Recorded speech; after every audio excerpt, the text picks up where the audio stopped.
అవగాహన లేనటువంటి వాడివి, థర్డ్ క్లాస్ వాడివి, తెలివి లేకుండా మాట్లాడతావు. ఏందో నాకు అర్థం కాదు.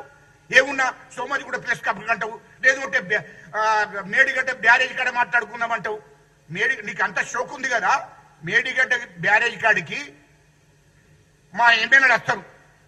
కరీంనగర్ జిల్లాలో మా ఎమ్మెల్యేలు ఉన్నారు. మా మంత్రి కూడా రాడు. కవంపల్లి సత్యనారాయణ గారు, మా మేడిపల్లి సత్యము, మా ఎమ్మెల్సీ దయాకర్ గారికి నీకన్నా ఎక్కువ తెలివి ఉన్నది. అద్దంకి దయాకర్ గారు వీళ్ళు వస్తారు చర్చకు. మేడిగడ్డకే డేట్ ఫిక్స్ చేసి చెప్పు మీడియా ముందట. తర్వాత రైతులు వస్తారు. తర్వాత నీటిపారుదల శాఖ అధికారులు వస్తారు. వాళ్ళతో చర్చ పెట్టు. మా ముఖ్యమంత్రి ఎందుకే నువ్వు? థర్డ్ క్లాస్ వాడివి, నీకెందుకే మా ముఖ్యమంత్రి? నీకు మా ఒక్క ఎమ్మెల్సీ సరిపోతుంది, అర్ధంకి దయాకర్ సరిపోతుంది. నీకు ఎందుకే? వేరే వాళ్ళు ఎందుకే బాబు? అర్ధంకి దయాకర్ సరిపోతుంది అంటున్నా. నీకు ఓ ఎమ్మెల్యేలు కావాలంటున్నావు, నీ స్థాయి కావాలి కదా, మళ్ళీ ఎమ్మెల్యేలు కూడా కావాలంటున్నావు కదా. మా డాక్టర్ కవంపల్లి సత్యనారాయణ గారు చదువుకున్నవాడు డాక్టరు, మా మేడిపల్లి సత్యము,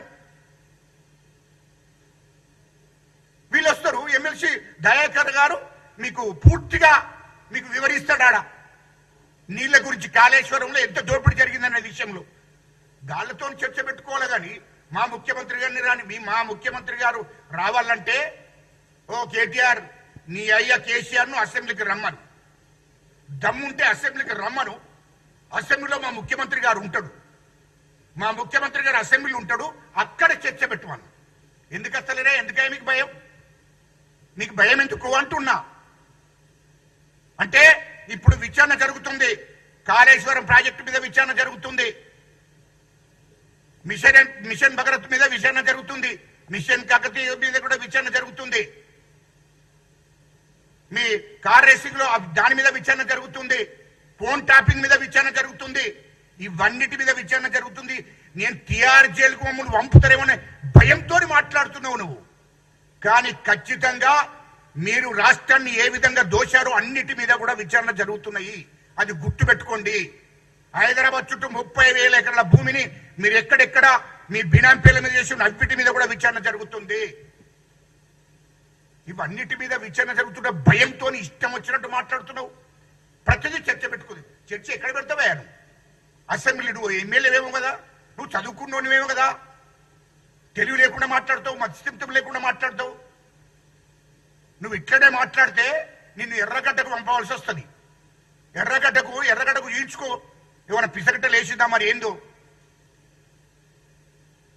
మాట్లాడే ముందు ఆలోచన చేసి మాట్లాడాలి. ఇయలో బీసీలకు 42% రిజర్వేషన్, 100కు 100%. మా రాహుల్ గాంధీ గారు మాటిచ్చారు. మా మల్లికార్జున్ గారు మాటిచ్చాడు. ఖచ్చితంగా కులగణన జరిగింది. ఖచ్చితంగా 42% రిజర్వేషన్ అమలు చేసి చూపిస్తాం. ఇవాళ తెలంగాణ రాష్ట్రం ఇచ్చింది కాంగ్రెస్ పార్టీ. ఇవాళ ఏబిసిడి వర్గీకరణ 30 ఏళ్ల పోరాటం, ఏబిసిడి వర్గీకరణ చేసింది మా కాంగ్రెస్ ప్రభుత్వం. ఇవాళ బీసీలకు 42% రిజర్వేషన్లు ఖచ్చితంగా అమలు జరుగుతాయి. ఎన్నడన్నా మీ ప్రభుత్వం ఉన్నప్పుడు ఈ బీసీలు, ఎస్సీలు, ఎస్టీల గురించి మాట్లాడి రావే మీరు? ఎన్నడన్నా? మొత్తం దళితులను విభజించి పాలించారు. 10 ఏళ్లలో బీసీలను విభజించి పాలించారు. అసలు ఎవరా నాకు అర్థం కాలే. ఈటల రాజేంద్ర ఒక బీసీని మీరు ఏం చేసిండ్రే?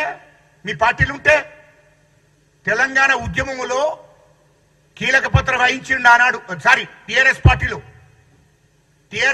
కీలక పాత్ర వహిస్తే ఏం చేసిండ్రా? మీరు బయటికి నెట్టేసి కేసులు పెట్టి బయటికి నెట్టిండ్రు.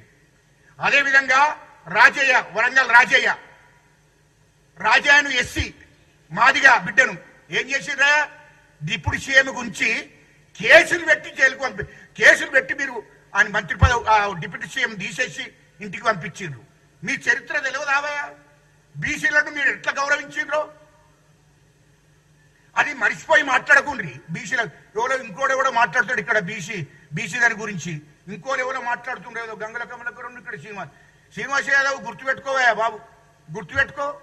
ఎన్నాడన్నా మీకు మీ ముఖానికి ఎన్నాడన్నా బీసీలకు రిజర్వేషన్ తీసుకొస్తాము, బీసీల జనాభా నిష్పత్తి ప్రకారం రిజర్వేషన్ ఇస్తామని చెప్పి ఎన్నడన్నా మాట్లాడిండావా మీ కేసీఆర్ ముఖ్యమంత్రిగా ఉన్నప్పుడు? కేటీఆర్ మంత్రిగా ఉన్నప్పుడు ఎన్నడన్నా మాట్లాడిన రావా ఎస్సీల గురించి, బీసీల గురించి, మైనార్టీల గురించి? అందరినీ మోసం చేశారు. ఇయలో అవునా కేటీఆర్ బాగా నీతులు చెప్తున్నావు, మొత్తం హామీలు ఇచ్చినా అంటున్నావు.